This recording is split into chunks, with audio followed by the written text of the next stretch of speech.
So I read that you said after getting way too much higher education, which I love that, by the way, Oh yeah, well, you Me decided too.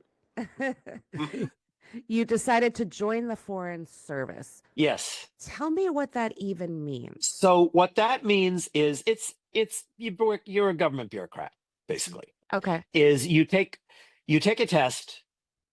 If you pass the test, you take another test, and then if you pass that test, they put you on a waiting list, and literally years go by, and then out of the blue they make you an offer. Wow. And if you say yes, you're in. If you say no, you go back to square one. Is that Okay. easy? Yeah, it's that easy. It's that easy.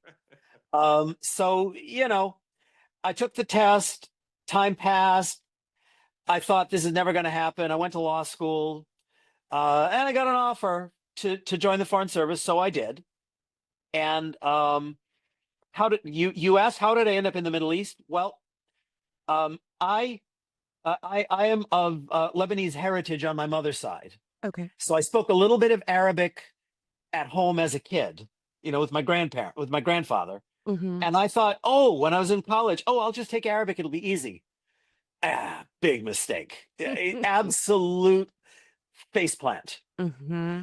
And so when I joined the Foreign Service, the last thing I wanted to do was go to the Arab world because I was afraid of trying again with Arabic. My Spanish was pretty good. And I thought, oh, Spanish speaking country be all right. Um, and I actually bid on Stockholm. And I think Saudi Arabia was the next country on the list after Stockholm, or Sweden, not Stockholm, Sweden. Mm-hmm. So I don't know. They just stuck me into Saudi Arabia. And it's And like, s- oh, gosh. And so when you pass this test, okay, Yeah. and they kind of accept you into this Yeah. foreign service program, Hmm. you don't necessarily have any control on where you end No, up, no. really. You have input, but they decide.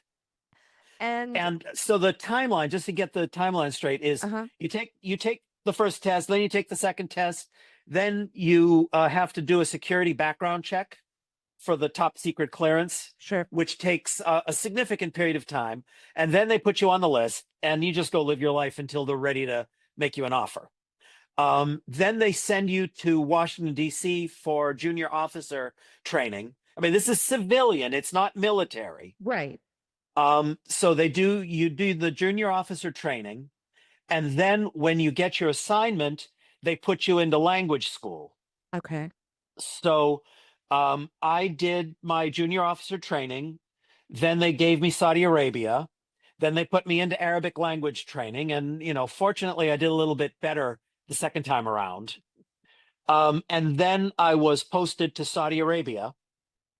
And I arrived literally almost to the hour, the same time that Saddam Hussein invaded Kuwait Oh, on on August the 2nd, 1990. wow. See, like that, Um, my earliest memories of the Middle East mhm. are the Gulf War. Yep, Is Saddam. yep, Everybody's yep, scared of yep, Saddam. As a 6-year-old, you don't know who Saddam yep. is. You just know he's a bad man. You know.